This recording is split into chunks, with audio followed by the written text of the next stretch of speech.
Hola, nosotros somos el grupo 18, Ángel, Iciar y yo, Rumi, y vamos a presentar el trabajo sobre bioplásticos. Bueno, en la portada hemos puesto imágenes sobre los bioplásticos fabricados por nosotros y esta imagen serían las probetas que hemos utilizado para realizar el ensayo de tracción. En primer lugar, vamos a explicar lo que son, que es su principal base de almidón, el impacto ambiental de los bioplásticos, las recetas que seguimos, las conclusiones a las que llegamos, el ensayo de tracción y la bibliografía. Bueno, en primer lugar, los bioplásticos son plásticos biodegradables que provienen de fuentes renovables, entonces podrían ser una medida de solución al problema de los desechos plásticos contaminantes que ahogan al planeta y afectan al medio ambiente. Entonces podríamos hacer la pregunta de si tiene sentido seguir usando embalaje y envoltorios que pueden tardar siglos en desaparecer para producir productos que nos pueden durar días o meses.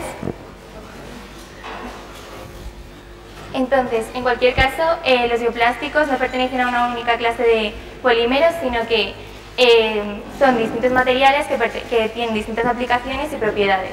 Entonces, la Asociación Europea de Bioplásticos clasifica estos materiales en plásticos procedentes de biomasa y polímeros biodegradables que cumplen las normas de biodegradabilidad y compostabilidad a nivel europeo. Entonces, en la primera clasificación no tienen por qué ser biodegradables o compostables, aunque la mayoría lo son, y en la segunda clasificación pues no tienen que ser necesariamente provenir de materias primas renovables, porque de hecho hay bioplásticos cuyas materias primas son los combustibles fósiles. Por lo tanto, según la norma, consideramos bioplásticos aquellos que proceden de biomasa pero no se degradan, o aquellos que sí se degradan pero proceden de combustibles fósiles. Como conclusión, para la producción de bioplásticos a nivel comercial, cabe destacar que hay que añadir aditivos y la mayoría de ellos son sintéticos, entonces es muy difícil producir un bioplástico que sea al 100% que esté hecho de materias primas renovables.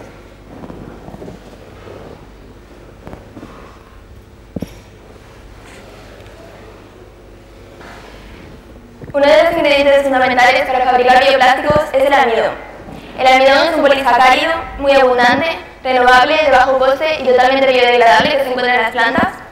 Se puede obtener de cereales, algunas raíces y tubérculos como la patata.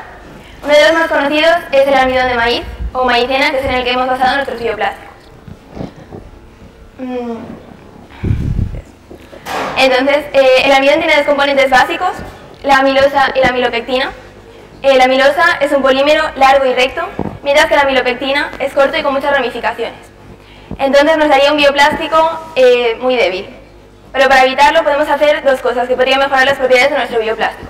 La primera sería añadir vinagre, que mediante un proceso llamado hidrólisis ácida es capaz de cortar algunas de esas ramificaciones. Y por otro lado, también podríamos añadir un plastificante, lo más sencillo que podemos encontrar fácilmente en farmacias y droguerías sería la glicerina. Y esta va a aportar flexibilidad a nuestros bioplásticos. ¿Y por qué interesa tanto sustituir los plásticos convencionales por bioplásticos? Bien, pues por el medio ambiente con el objetivo de reducir la contaminación ambiental. El objetivo de reducir la contaminación ambiental, los plásticos convencionales están hechos a partir de polietileno. El polietileno es un polímero sintetizado a partir de petróleo por las industrias petroleras. Y lo que sucede es que tiene una muy difícil biodegradabilidad. Entonces, debido a esto, se ha convertido en un problema que causa daños en el planeta ya desde el momento de su fabricación por los gases emitidos por las petroleras. Además, la mayoría de los productos comerciales están hechos a base de plástico, lo que hace que se generen grandes cantidades. Solo en España encontramos unas 4 millones de toneladas de plásticos que se generan al año. Y se calcula que en el mundo solo un 10% de los plásticos se sustituyen realmente por bioplásticos. Y esto no va a aumentar demasiado a corto plazo debido a dos razones. Primera, que el precio fluctuante del petróleo, que ahora está mínimo, y en segundo lugar, el elevado coste que supone realmente realizar bioplásticos. Por otro lado, los bioplásticos están hechos con fuentes renovables y aunque no suponen una ventaja en todos los sentidos, si tenemos en cuenta la reducción de los combustibles fósiles y la reducción en emisiones de CO2. Además, un bioplástico se puede degradar en meses o incluso semanas, mientras que un plástico convencional puede tardar 100 años en el mejor de los casos. Vale, yo ahora voy a resumir todos los procedimientos que utilizamos para elaborar bioplásticos. El primero lo hicimos con glicerina, agua, vinagre y maicena y colorante, pero calculamos mal las cantidades y además hicimos mucha cantidad, por lo que nos salió un bioplástico que tenía no era impermeable y tenía una textura gelatinosa, por lo que lo tuvimos que desechar. Y decidimos hacer más métodos para elaborar más clases y hacer menos cantidad. La primera que utilizamos fue con glicerina, otra vez más o menos la misma, maicena, agua, glicerina y vinagre, con colorantes para hacer un amarillo y otro morado. Nos dieron muy buenas propiedades, ya que son los más flexibles, también son los que llevaban más glicerina.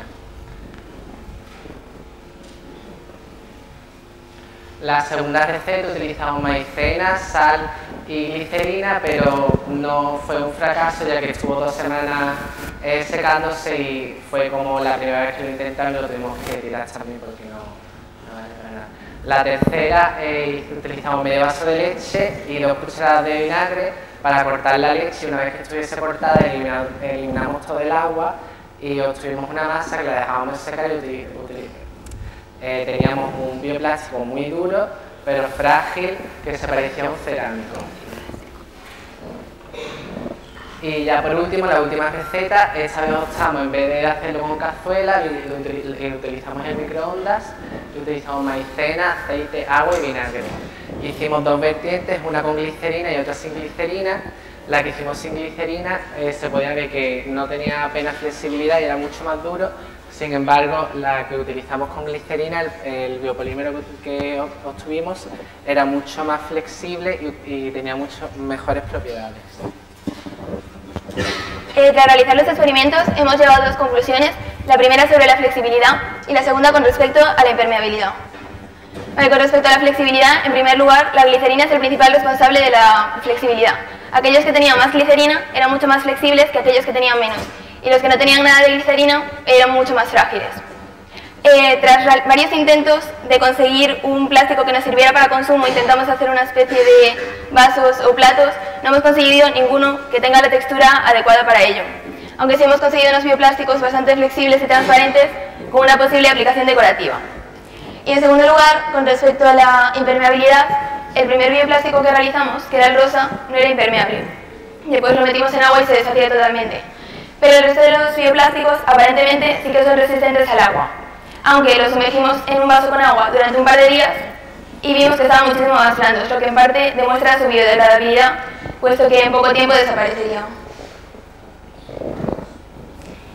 Con el objetivo de obtener datos cuantitativos, realizamos un ensayo de tracción y para ello nuestra primera idea fue realizar el primer dispositivo, que consistía en 2 pinzas, cuerdas y mucho pegamento. Entonces pusimos la probeta de bioplástico entre las 2 pinzas, la pegamos con pegamento, le pusimos tornillos para que sujetara bien, pero se resbalaba.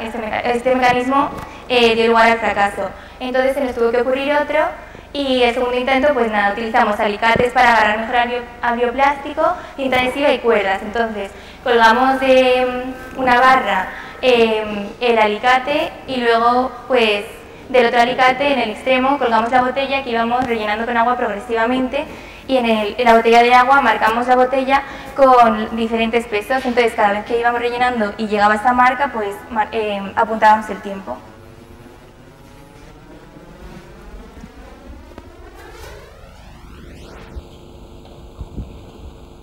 Como ya ha dicho mi compañera, en las 2 primeras columnas hemos apuntado el tiempo que tardábamos en rellenar la botella hasta que llegase a la marca.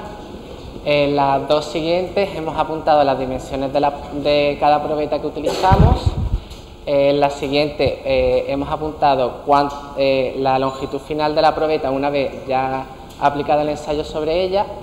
En la segunda hemos calculado la deformación. Lo que pasa que al no poder calcular la deformación conforme estábamos haciendo el ensayo, tuvimos que considerar que la deformación era constante respecto al tiempo. Y por último tenemos la tensión, que es la fuerza entre la superficie. Y hemos elaborado 2 gráficas. La primera para ver cuál era el más deformable, que pudimos ver perfectamente. Bueno, el que El menos deformable en este caso es el bioplástico naranja, que lo hemos visto antes, y el menos deformable es, un momento. El menos deformable es el naranja y el más deformable es, en este caso, el morado. Y después...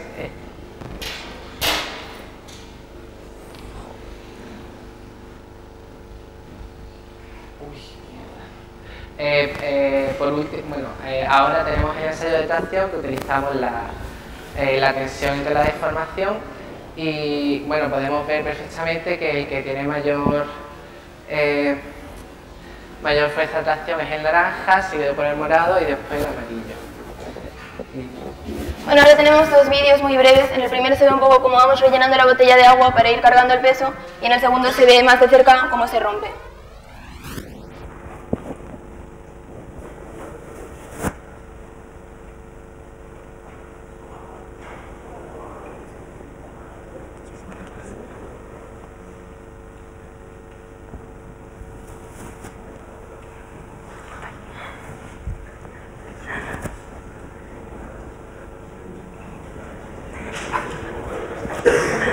Muchas gracias. Si tenéis alguna pregunta.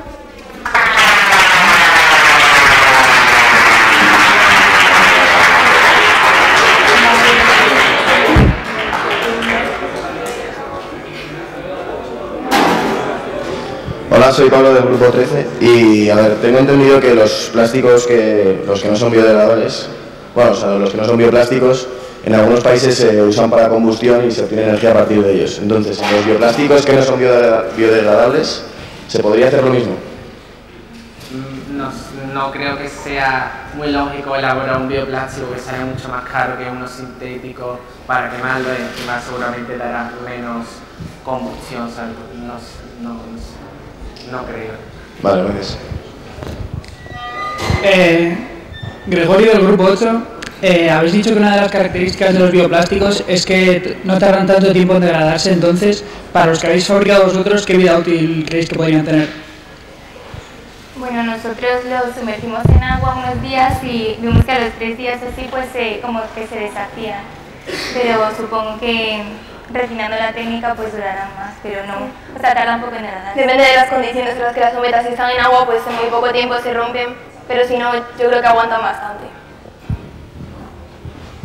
Hola, soy Ana del grupo 1, que quería preguntaros si los bioplásticos tendrían aplicaciones para la medicina.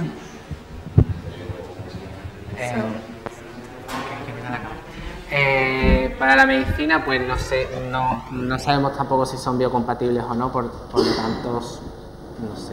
De los que hemos hecho nosotros no creo que... No, los nuestros no. Desde luego. Pero a lo mejor uno con más estudiado, sí. No sé. Gracias. Soy Carlos Vera del grupo 23 y me gustaría preguntar, habéis hablado de las propiedades mecánicas, si aguantan con el paso del tiempo las propiedades.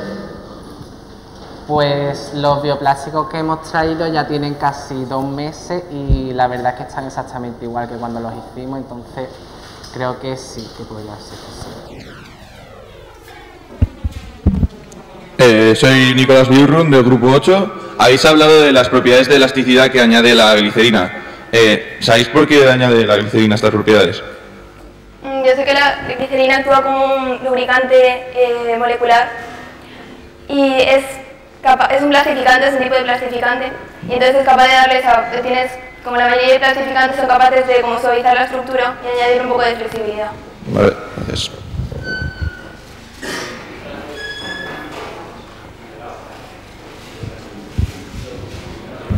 Ignacio Checa, grupo 11. ¿Cómo varían las propiedades con la temperatura? ¿A qué temperatura empieza a degradarse, a perder propiedades? Pues nosotros calentamos uno para hacer la prueba, no hemos puesto en el trabajo, pero calentamos uno y bueno, lo pusimos encima de un tostado plano y se podía ver que cuando pasaba bastante tiempo sí que empezaba a ponerse mucho más flexible, un poco viscoso. Así que no sé, supongo que sobre los 80 grados, cosas así, empieza a ponerse más viscosa. Hola, Álvaro del grupo 8. Habéis dicho, como bien habéis dicho, una de las desventajas de los plásticos es que se degradan, no los bioplásticos, los plásticos normales, que tardan mucho tiempo en degradarse. Pero también es una de las ventajas que tienen, es decir, el plástico que habéis enseñado, decís que en agua se degradan en 2-3 días. Eso, a la hora de comercializarlo o a la hora de introducirlo en lo que es la vida cotidiana, es una gran desventaja, ¿no? En plan, no... Ya bueno, pero estos bioplásticos son los que hemos hecho nosotros en casa, pues si refinamos la técnica, pues supongo que durarán más. Claro, y además los bioplásticos están centrados a un consumo que vaya a ser a lo mejor de 2 días, ¿sabes? Para, por ejemplo, un envoltorio de una fruta, estos tipos de plásticos de embalaje que lo coges y lo tiras directamente cuando consumes algo, para este tipo de cosas que no lo vas a utilizar. En principio para contener líquidos y botellas y así no sirve. Vale, muchas gracias. Hola, soy Juan Martín del grupo 11 y me gustaría preguntar que cómo afecta el secado en el microondas. En plan, si es distinto a temperatura ambiente y cómo influyen las propiedades. Pues la verdad es que más o menos son las mismas, lo que en el microondas se tardaba menos en hacerlo, tardaba con una cosa de 4 minutos, en cambio la cazuela tardaba un poco más, pero más o menos no hay ninguna gran diferencia entre ellos. O sea, tiene el mismo resultado. Sí. Hola, Mario Sánchez Palomar, del grupo 24. Me gustaría saber cuál ha sido el precio de producción de vuestros materiales. Nada, pues muy barato la glicerina, pues un bote 10 euros, pues aproximadamente unos 20 entre los tres, menos 15 euros. ¿Y supone un ahorro frente a los plásticos convencionales? Hombre, pues es que los plásticos convencionales ahora mismo el precio del petróleo está muy bajo, entonces ahora mismo está muy barato. Lo que pasa que no es solo el precio, es el impacto medioambiental que tienen los plásticos normales, que deberíamos, aunque pagásemos un poco más, solamente para el medio ambiente, ¿sabes? Para que no. ¿Y en cuanto a durabilidad? Pues la durabilidad, como ya he dicho antes, están centrados a un tipo de plástico que solamente va a ser utilizado para un consumo de una vez y después tirarla a la basura, entonces... José Manuel Pérez, del grupo 6, y me gustaría saber si afectaría mucho a estos plásticos, digamos, estar en medios severos, tipo temperaturas extremas o pHs elevados o muy bajos, o incluso la radiación ultravioleta. Gracias. Sí, yo creo que si lo sometes a temperaturas extremas o medios extremos comenzarían a degradarse rápidamente. También depende un poco de la receta que hayamos hecho, algunos aguantan más y otros menos, pero ese es el objetivo de los bioplásticos, ¿sabes? Que se degraden.